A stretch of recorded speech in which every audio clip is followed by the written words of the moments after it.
Many designer names are included in the Boots Opticians half-price. Violent clashing colours. Can't sleep. What's wrong? Is it me? No, it's not you. It's our electricity supplier. What? NBC 17 First News at 4 p.m. Good afternoon, I'm Donna Gregory. And I'm Heidi Deja. There are waiting lists and tickets just to stand in line and get a chance to buy PlayStation 2. That is PlayStation 2, the hottest game to hit the market.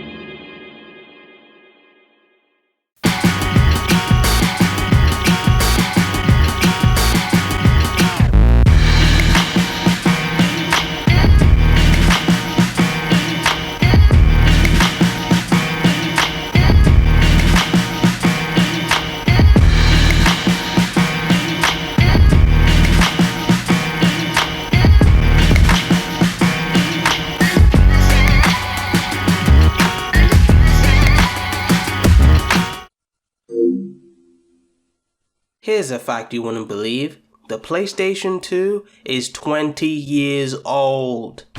Yup, 2 double digits now, officially at 4th of March. When it's first released in Japan and North America, Power Terrors would eventually release in November of the same year. I don't know about you, but it feels wrong to me. PlayStation 2 seems to be everywhere in my childhood, and I'm not even that old. I'm 21. The PlayStation 2 isn't just a games console that you just play for a while and replace for another. The PlayStation 2 was a revolution in scale that never happened before, nor since, but was pretty close by another Sony console. It was the highest selling console of all time and easily buried its rivals like it's nothing. But surprisingly, the PlayStation 2 wasn't even that impressive nor groundbreaking of a console, and really on paper it shouldn't be able to beat the more impressive Nintendo GameCube or Microsoft Xbox. Think about it. The PlayStation 2 doesn't even have 4-player connectivity unless you have an accessory to do so. The console still requires memory cards to save games, its online support was limited to a specific amount of games, and even promised features like Linux support was deeply flawed due to the default model of the PS2 not having its own hard drive space to save its files on. So the console will just delete everything you've done after the power goes off. The PlayStation 2 was also a very limited console, especially in its early years with ports that are straight up inferior to the Xbox and GameCube. Remember Resident Evil 4? Sonic Heroes? Mercenaries? Honestly, would you even buy a console that has this amount of limitations and there are better alternatives out there? So how did hundreds of millions around the world chose this instead of these? Well, there are 2 theories I can give.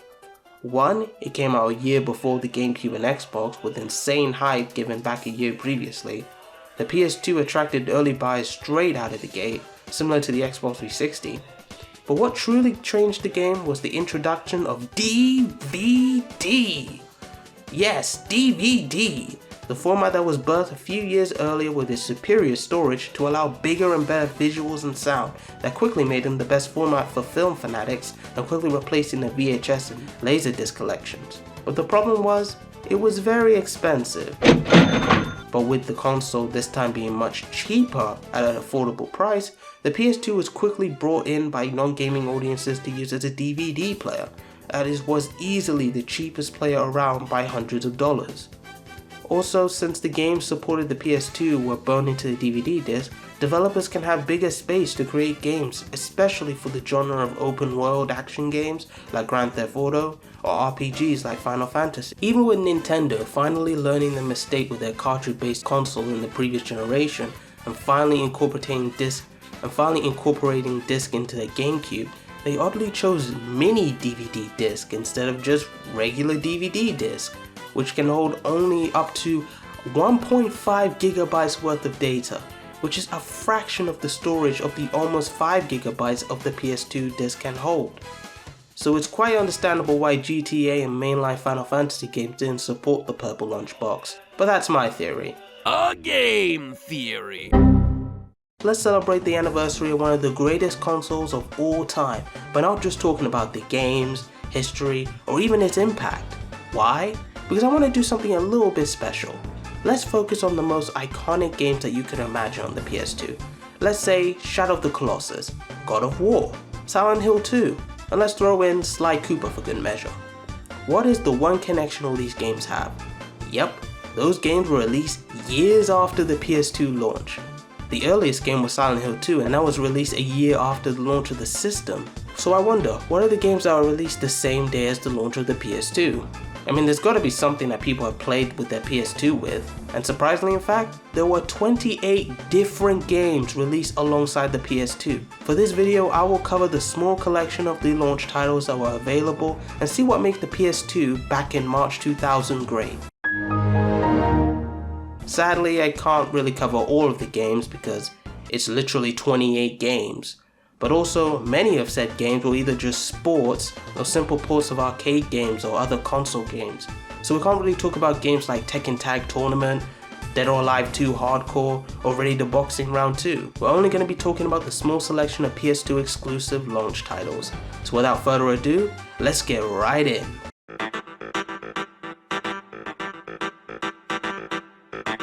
So let's start our first step to the ring with a particularly odd one. This is Fanta Vision, a puzzle game developed by Sony Computer Entertainment.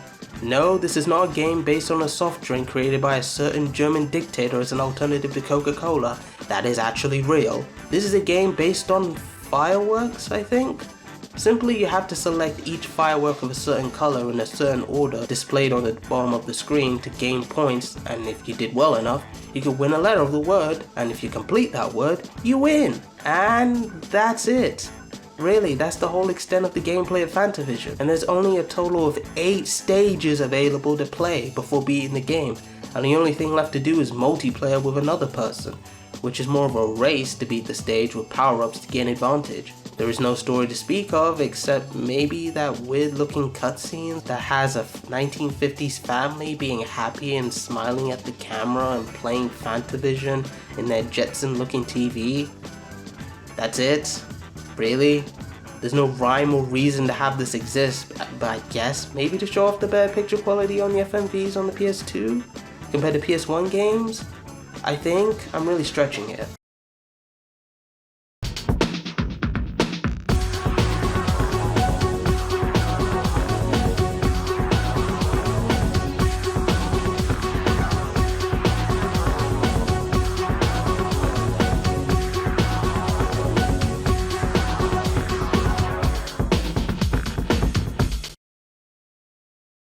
But sadly, this game became quickly a bore, at least for me. The only thing I think was memorable for me was the soundtrack, which surprisingly has 3 different versions that were exclusive for each different release in North America, PAL, and Japan. The Japanese soundtrack was composed by Shuichi Terada, who was known for composing soundtrack to the Ape Escape series, and that represented his style of electronic music.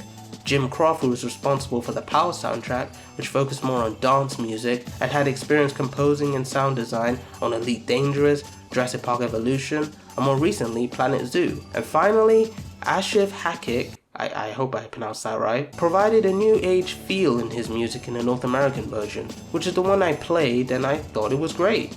He provided his composing skill to another PS2 exclusive, which is the first Sly Cooper game, and also worked with the Crash franchise with Crash Nitro Kart, and more recently, Crash Team Racing Nitro Feud. Yep, that's the guy. So if anyone is interested in any of these 3 composers, I would recommend listening to their tunes, but unfortunately only Terada's soundtrack is the only one that's released separately as an official soundtrack. Fanta Vision would surprisingly get a sequel 2 years later in 2002, but only in Japan called Futori no Fanta Vision, or translated roughly, 2 of Fanta Vision. I think. It's simply an updated version of the game with more stages, 2-player mode, as well as a remix soundtrack from Terada himself. So if you're interested in more firework puzzling, then this is for you. But for me, I'd rather not.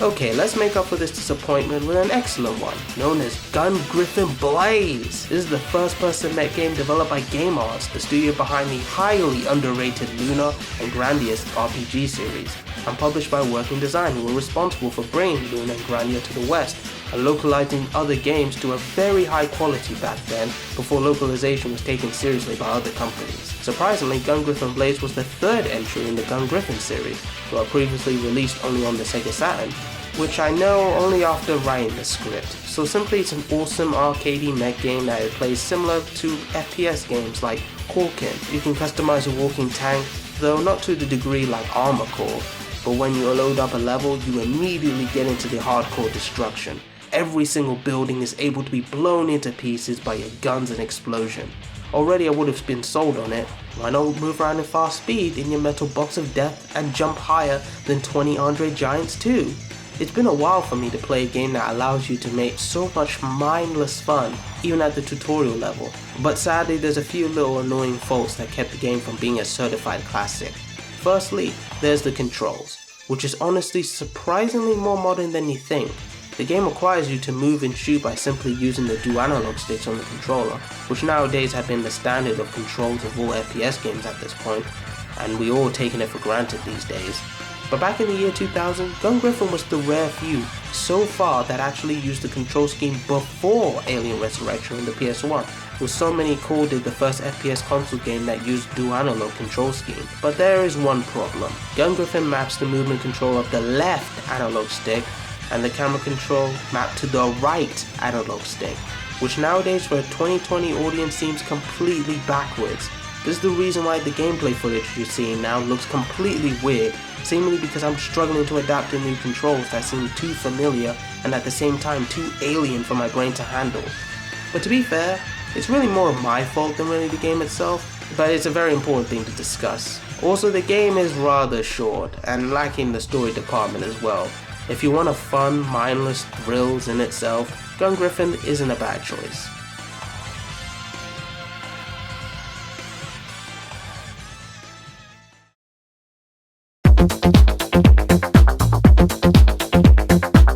Tired of the heat of the battle, there's always the thrill of the race. And what can be so thrilling than being a smuggler driving doom buggies collecting packages for criminals?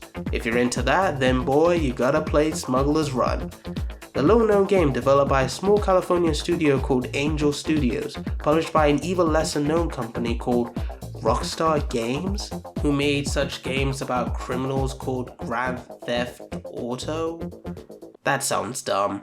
Like I said before, you play as a smuggler who drives around in a small doom buggy and speeding around in 4 different expansive maps to capture and retrieve packages for a shady client. You're on the clock, and sometimes there's other smugglers out there trying to steal your package as well, so they can deliver it to their clients too. It may seem like a cool idea for a game, but surprisingly, it's pretty lackluster. The maps aren't very big, the missions are pretty simple to the point of boredom, and the narrative is there, I guess? Not bad, baby. You can just about drive. Now let's see you do some delivery work. Nothing too tough. There's no cops around right now. If you like listening to a voiceover telling you what to do throughout the entire game, then you do you, I suppose. But for me, it's fine, but not enough to be memorable. There's a sequel made called Smugglers Run 2 Hostile Territory, and for what I've heard, it's pretty decent. And Angel Studio would have a good few years ahead of them by developing a lesser-known cowboy game called Red Dead Revolver, which is close to being cancelled by its original publisher Capcom, and it was Rockstar who actually saved the project at the last second, and would eventually be acquired and rebranded to Rockstar San Diego, which would have expanded Revolver to a little-known sequel, Red Dead Redemption, and Red Dead Redemption 2? Which I'm sure many of you probably haven't heard of, but everyone knows that their best game was Rockstar Table Tennis. Damn, that was a good table tennis game.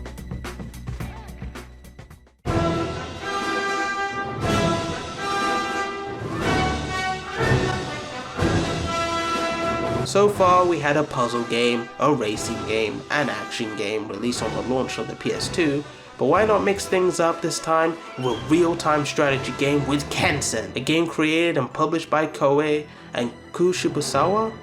That's a weird name for a studio. Oh wait, that's the name of the game producer and co-founder of Koei, who is responsible for the idea of the game, and what I've researched about him seemed to be a huge fan of Far East Asian military. And wait, that's not even his name? Anyway, Kanon was the first RTS game on the PS2, which is a pretty rare genre that doesn't appear much on consoles in general.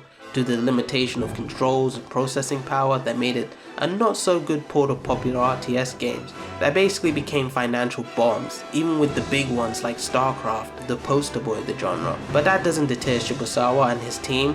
This time is far more geared to fit more as a baby's first RTS game with limited controls, mechanics and tactics for a much bigger audience that wasn't familiar with real-time strategy. Which is good for me because I suck at RTS games, and for my first impression, I liked it. Mostly, I suppose. The game is set during the warring states of Japan when feudal warlords fight over territories to see who could rule as the next emperor. Eventually, two armies are raised to fight the last battle to end the war, with you playing the leader of the Eastern Army of Japan to fight the Western Army. The first thing I noticed when playing the game, there is a lot of high quality cutscenes there, and they're there to make sure they covers a large significant part of history thanks to the dual format of DVDs to provide the space to do so. There are scenes with narrators to explain the events happening in a documentary sort of style. However, on August 18th in the year 1598, the Taiko Hideyoshi dies, his only heir, young Hideyori Toyotomi. With the Taiko's passing, chaos looms once more on the horizon, as the unity that Hideyoshi had fought so hard to create is severed in two. Now I shall rule the land! It's time! There are scenes with generals, there are scenes happening in the gameplay with your generals and the units taking out your enemies through different commands, and there even would be specific duels between your different generals of each army to watch. It's far more entertaining than most RTS games that only had one fixed camera.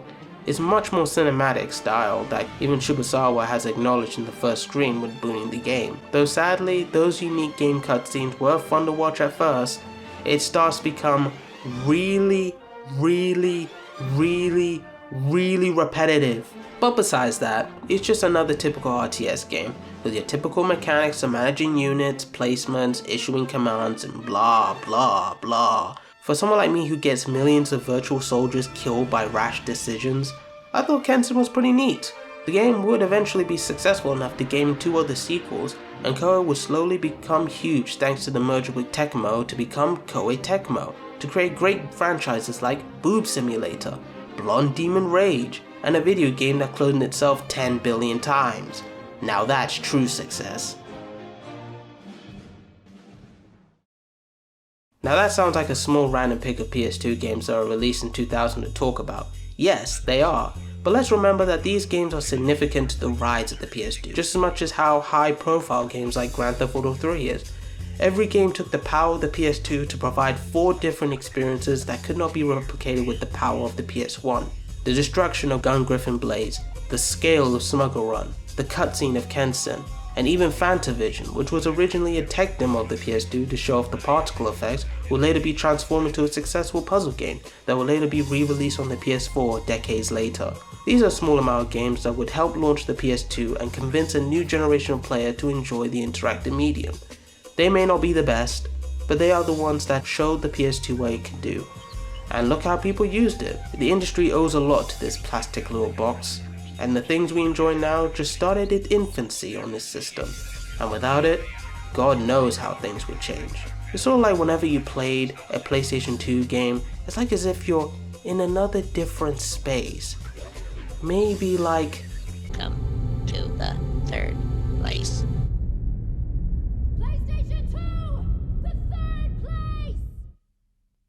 I don't know, I really don't know how to end this, so yeah, I'm gonna end it like that.